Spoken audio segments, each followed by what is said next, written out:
HP ল্যাপটপে কাজ করলাম। এই ল্যাপটপটা আমাদের কাছে আসছিল নো পাওয়ার প্রবলেমে। আলহামদুলিল্লাহ ল্যাপটপটা ওকে হয়ে গেছে। এখন এইটার কি কাজ করা হয়েছে আপনাদেরকে দেখাই দেব। আমি সুইচ করলাম, আপনারা দেখেন ডিসপ্লে আসবে। তো আসলে এটার কি প্রবলেম, কোথায় হয়েছিল এবং কিভাবে এটা সলভ করা হয়েছে ডিটেলসটা আপনাদেরকে আজকের ভিডিওতে দেখাই দেবো। আশা করি ভিডিওটা ভালো লাগবে, আর যদি ভালো লাগে তাহলে অবশ্যই এটা লাইক দিবেন।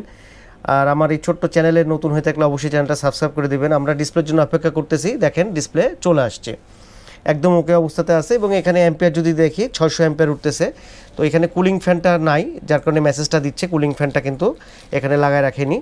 তো আমি এই ডিসপ্লেটা এখানে রেখে দিলাম।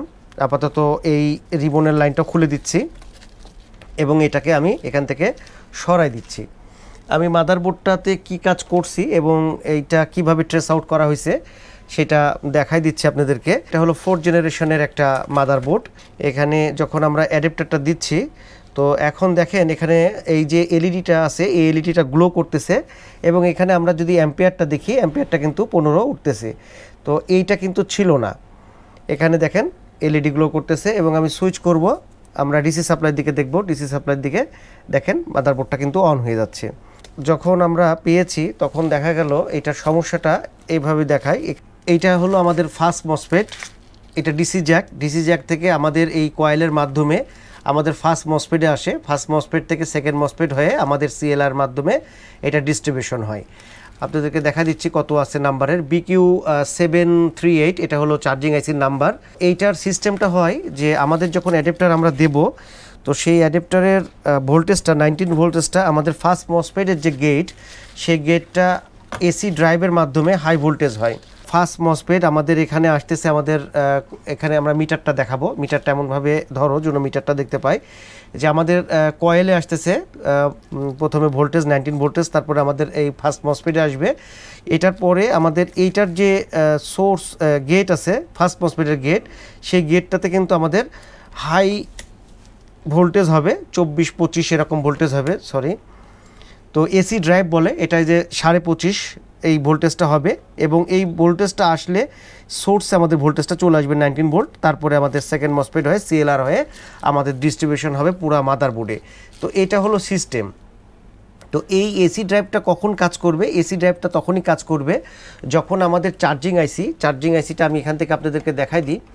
আমাদের চার্জিং আইসিতে যখন 19 ভোল্ট আসবে, চার্জিং আইসির কিছু রিকোয়ারমেন্টস আছে, সেই রিকোয়ারমেন্টসগুলো যখন ফুলফিল হবে, তারপরে আপনার আমাদের চার্জিং আইসি হলো এইটা BQ24738। চার্জিং আইসিটা তখনই কাজ করবে, মানে আমাদের ফার্স্ট মসফেটটাকে গেট তখনই করবে যখন হচ্ছে এর কিছু রিকোয়ারমেন্টস আছে, সেই রিকোয়ারমেন্টসগুলো এ ফুলফিল পাবে। যেমন আমাদের এই চার্জিং আইসিতে প্রয়োজন হবে ফার্স্ট হচ্ছে ভিসিসি, এর হচ্ছে 19 ভোল্ট ভিসিসি যেটা, এটা আসবে। এটা আসার নিয়মটা আমি বলে দিচ্ছি। তারপরে আমাদের থাকবে হচ্ছে এসি ডিটেক্ট থাকবে 6 নাম্বার পিনে। এটার ভোল্টেজটা কত হবে? এটা ভিন ভোল্টেজ, এখানে লেখা আছে দেখেন ভিন মানে 19 ভোল্টেজ। এটা ডিভাইডার, যে দুইটা রেজিস্টারের মাধ্যমে ডিভাইডার যে সার্কিট, সে সার্কিট ক্যালকুলেশন করে এটা 2.6 এর মতন ভোল্টেজ হবে এসি ডিটেক্টে। তারপরে এসি ড্রাইভ হবে। এসি ড্রাইভ যেটা আমি দেখালাম যে ফার্স্ট মসফেটের যে গেট, সেই গেটে যে আমরা 25 ভোল্ট 25.5 ভোল্ট দেখছি, সেটা তখন আমাদের চার্জিং আইসিটা এসি ড্রাইভ করবে। এছাড়াও অনেক কিছু আছে, রিজন আছে, রিজনের কত ভোল্টেজ হবে, রিজনের এখানকার এটা চার্জিংয়ের ক্ষেত্রে এগুলো আসবে। কমন জিনিস যেটা, সেটা হচ্ছে যে আমাদের ফার্স্ট মসফেট গেট তখনই হবে যখন আমাদের চার্জিং আইসি ভিসিসি পাবে, এসি ডিটেক্ট হবে তখন। এই মাদারবোর্ডের যে প্রবলেমটা হয়েছিল সেটা হচ্ছে, আমি এখান থেকে দেখাই, আমি ক্যামেরার দিকেই দেখাই, তাহলে আপনারা হয়তো আরও ক্লিয়ার বুঝতে পারবেন যে আমাদের চার্জিং আইসি, এই চার্জিং আইসির যে ভোল্টেজ ভিসিসি, সেই ভিসিসিতে আমাদের ভোল্টেজ ছিল না। মানে আমাদের 20 নাম্বার পিনে এইখানে আমাদের আসবে হচ্ছে 19 ভোল্টেজ। তো আমি এখন দেখাচ্ছি আপনাদের এখানে যে 19 ভোল্টেজ আমরা পাচ্ছি কিনা। তো এই ভোল্টেজটা কিন্তু ছিল না। এখানে আমি 19 ভোল্টেজে দিলাম মিটারটা, আমি একটা প্রব রাখছি। আমি এখানে দেখেন প্রপটা রাখছি, এখানে আসতেছে হচ্ছে 19 ভোল্টেজ। তো 19 ভোল্টেজ মানে হচ্ছে আপনার এইখানে যে 20 নাম্বার পিন, সেখানে আমাদের ভিন ভোল্টেজটা আসতে হবে। তো এইটা একটা ডায়োডের মাধ্যমে, কমন ডায়োডের মাধ্যমে আমাদের এখানে আসবে, একটা রেজিস্টরের মাধ্যম হয়ে আসবে। এবং এটা ফাইনালি হচ্ছে এইখানে যে ক্যাপাসিটরটা দেখতে পাচ্ছেন, এই যে ক্যাপাসিটরটা, এইটা হচ্ছে অ্যাকচুয়ালি আমাদের এইখানে যে ক্যাপাসিটরটা আছে সেটা, আমাদের এই ক্যাপাসিটরটা কিন্তু প্রবলেম হয়েছিল, এই প্রবলেমটা শর্ট হয়ে আছে, এখনও শর্ট আছে, এটা কিন্তু ডিসকানেক্টেড অবস্থায় আছে। আমি এভাবে দেখাই, এটা ডিসকানেক্টেড অবস্থায় আছে, এটা কিন্তু এখনও কানেকশানে নাই। এবং এর আরেক প্রান্ত আছে হচ্ছে আমাদের রেজিস্টরের ওই পাশে। আমি এবার মাদারবোর্ডের ব্যাক সাইডে দেখাবো, খুব ছোট্ট প্রবলেম ছিল এখানে। আমি দেখাই যে কোন দুটা জিনিস চেঞ্জ করতে হয়েছে, চেঞ্জের জিনিস দুটো আগে দেখাইনি, তাহলে সেক্ষেত্রে আপনারা বুঝতে পারবেন। এখানে এই দুটো দেখাই দিই আগে। এই দুটা জিনিস আপনার এই মাদারবোর্ডে প্রবলেম হয়েছিল। তো এখানে কি কি আছে, এখানে আছে হলো ডায়োড আছে, কমন ডায়োড আছে, আর এখানে হচ্ছে একটা রেজিস্টর আছে, রেজিস্টরটা এদিকে চলে গেছে। এই দুইটা জিনিস প্রবলেম, আর আমাদের যে ক্যাপাসিটরটা সেই ক্যাপাসিটরটা শর্ট। এখানে খুব ভালো করে যদি খেয়াল করা যায় আপনারা দেখবেন যে এখানে কিন্তু এটা কিন্তু নষ্ট হয়ে আছে, খুব কাছ থেকে ক্যামেরা দেখলে এই রেজিস্টরটা প্রবলেম হয়ে আছে। এটা কোথায় ছিল সেটা এবার আসেন আমরা দেখি। তো এইখানে আমরা মাদারবোর্ডের যদি এই যে এই পয়েন্টে আসি, এই জায়গাটাতে, ঠিক এই জায়গাতে আসলে দেখবেন আমাদের ফার্স্ট মসফেট সেকেন্ড মসফেট হয়ে আমাদের ওটা তো সিএলআর পয়েন্টে গেল, আর এখানে একটা ভিন ভোল্টেজ আসবে, ভিন ভোল্টেজ এই ডায়োডের মাধ্যমে পার হয়ে এই রেজিস্টরের মাধ্যম হয়ে আপনার হচ্ছে ভিসিসি, যেটা সেই ভিসিসি পিনে চলে যাবে চার্জিং এসির। কোন জায়গাটায়? এই জায়গাটাতে। আমি জায়গাটা এখান থেকে দেখাচ্ছি। এই যে এটা হলো সেই ডায়োড, আমাদের কমন ডায়োড। কমন এই ডায়োডটার মাধ্যমে একটা রেজিস্টার হয়ে এখানে ক্যাপাসিটরটা লাগানো আছে, এবং ভিসিসিটা হচ্ছে চার্জিং আইসির ভিসিসি। তো চার্জিং আইসির ভিসিসিটাই বন্ধ হয়ে গেছিলো, কারণ হচ্ছে আমাদের ওই যে ক্যাপাসিটরটা, এই ক্যাপাসিটরটা শর্ট হয়েছিল।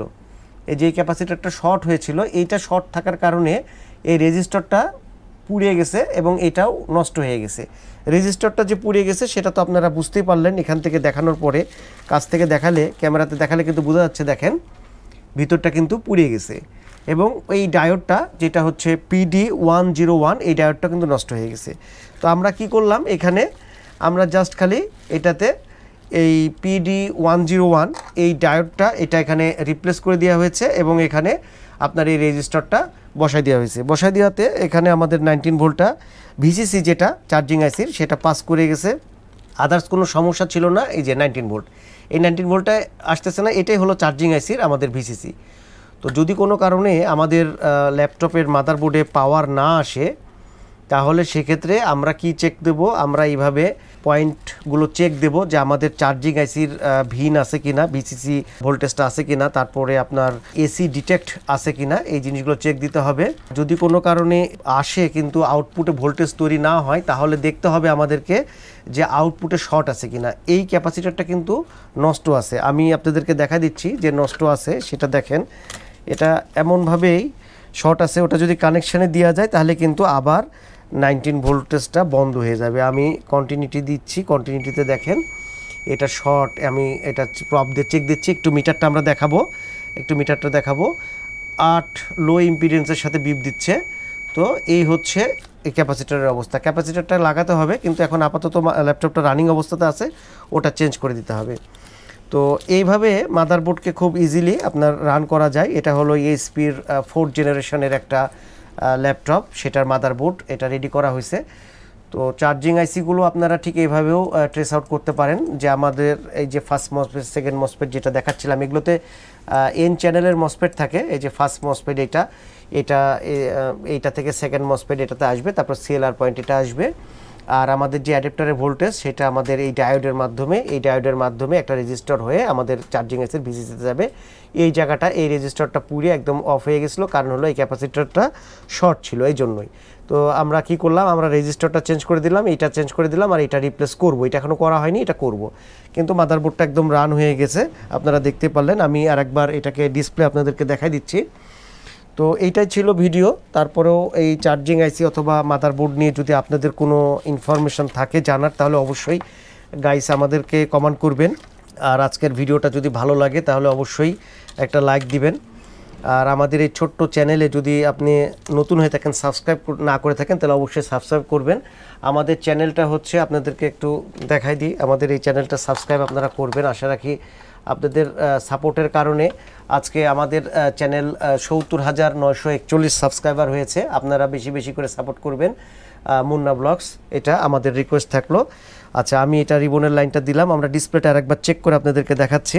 তো খুব ইজিলি আপনারা এইভাবে যদি কাজ করেন তাহলে খুব নর্মালি কোনো জায়গায় হিট টেম্পারিং এগুলো করা লাগবে না। নর্মালি কিন্তু আপনার ল্যাপটপ অথবা মানে যে কোনো মাদারবোর্ডই আপনি রান করতে পারবেন। আমরা দিয়েছি এবং আমরা ডিসিতে দেখব, সুইচ করছি, এই সুইচ করলাম, আমাদের অ্যাম্পিয়ার উঠে গেছে, ডিসপ্লে আসবে। আমাদের অবশ্যই কুলিং ফ্যানটা এখানে লাগানো নাই, বাইরে রাখছি কুলিং ফ্যান। এখানে অ্যাম্পিয়ার উঠছে 400 450, ডিসপ্লে হয়তো আসবে কিছুক্ষণের মধ্যে। তো আপনারা যখন ট্রেস আউট করবেন তখন দেখবেন সিএলআর এর যদি আউটপুটে কোনো কারণে শর্ট থাকে তাহলে কিন্তু আমাদের এসি ড্রাইভ হবে না। এই যে ডিসপ্লে চলে আসছে এবং এখানে একটু পরে বোধহয় মেসেজও আসবে যে কুলিং ফ্যান নাই, এরকম মেসেজ আসবে। যাই হোক, মাদারবোর্ডটা একদম ওকে অবস্থাতেই আছে। এভাবে যে কোনো প্রবলেম সলভ করা যায়। আর আপনারা মাদারবোর্ড সংক্রান্ত যে কোনো ইনফরমেশনের জন্য অবশ্যই আমাদের সাথে যোগাযোগ করতে পারেন। আমাদের shop address Munna Computers, New Market, Rajshahi. আর আমাদের হোয়াটসঅ্যাপ নাম্বার 01971355794, এই নাম্বারটাতে। তো গাইজ, কথা হবে অন্য কোনো ভিডিওতে। সে পর্যন্ত সবাই ভালো থাকবেন, সুস্থ থাকবেন, সে আশায় আজকের মতন আল্লাহ হাফেজ, আসসালামু আলাইকুম।